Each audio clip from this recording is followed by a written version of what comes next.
Bonjour à tous et bienvenue dans ce nouveau numéro d'Astuces Emploi. Si vous êtes à la recherche d'un stage, d'un emploi ou si vous êtes en pleine reconversion professionnelle, Astuces Emploi est la rubrique qu'il vous faut regarder. Félicitations à vous, vous avez été contacté par l'entreprise que vous convoitez. Il est temps pour vous d'aller signer votre contrat de travail. Cela veut tout simplement dire que vous avez tout déchiré lors de votre entretien d'embauche. Mais seulement, il est important d'éviter de signer votre contrat de travail avec empressement. Parce que le plus souvent, il existe certains chercheurs d'emploi, à cause peut-être de leur situation financière, se mettent à signer un contrat de travail sans toutefois avoir pris la peine de le lire.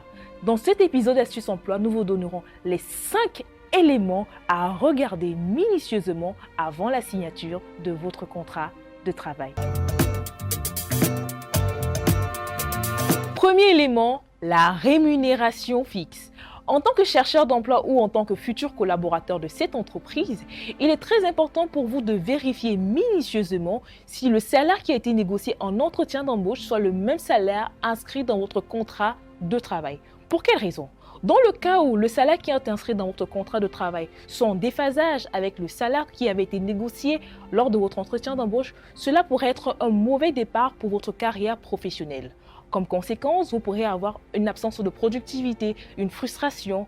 Rassurez-vous toujours que le salaire inscrit dans votre contrat de travail soit en phase avec la valeur de votre profil sur le marché du travail. Le deuxième élément à vérifier dans votre contrat de travail est votre classification socio-professionnelle.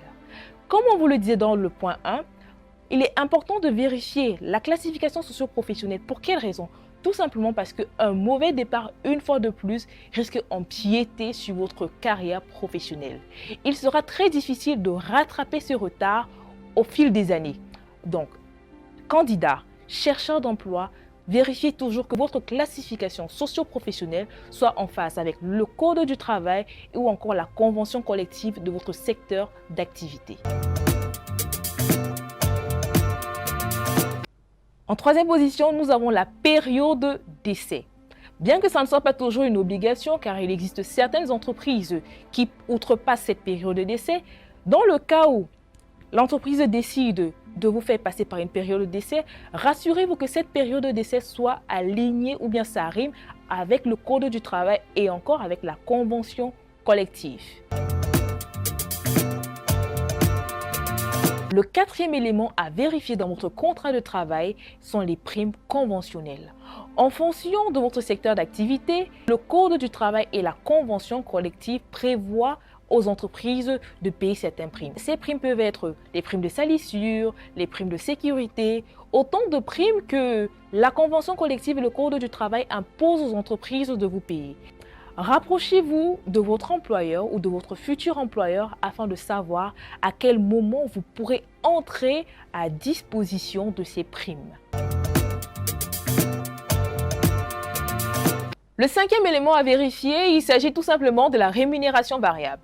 Le plus souvent, on parle de rémunération variable quand on parle de commission. Et qui dit commission, qui dit commercial, mais pas que. Il existe certaines entreprises, en fonction des objectifs atteints ou en fonction des objectifs que vous aurez dépassés, cette entreprise peut tout simplement décider de vous récompenser. Si cela n'est pas précisé dans votre contrat de travail, essayez d'une manière ou d'une autre de vous rapprocher de votre employeur afin de savoir, dans le cas où vos objectifs sont dépassés, est-ce qu'il y a des mesures qui sont prises afin de pouvoir entrer en possession de certains primes ou encore d'entrer en possession de ces commissions qui pourraient être octroyées dans une certaine mesure. Nous espérons que ces conseils vous éviteront à l'avenir de signer un contrat de travail sans toutefois l'avoir lu minutieusement. Il est donc important, chercheurs d'emploi, de ne pas signer un contrat de travail dans l'empressement. Qu'importe votre condition, prenez toujours le temps ou demandez à votre employeur quelques minutes ou quelques secondes afin de l'analyser.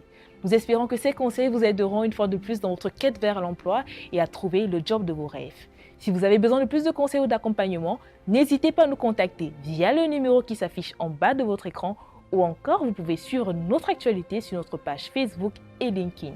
Contactez-nous et c'est avec plaisir que nous vous prendrons en charge. À bientôt!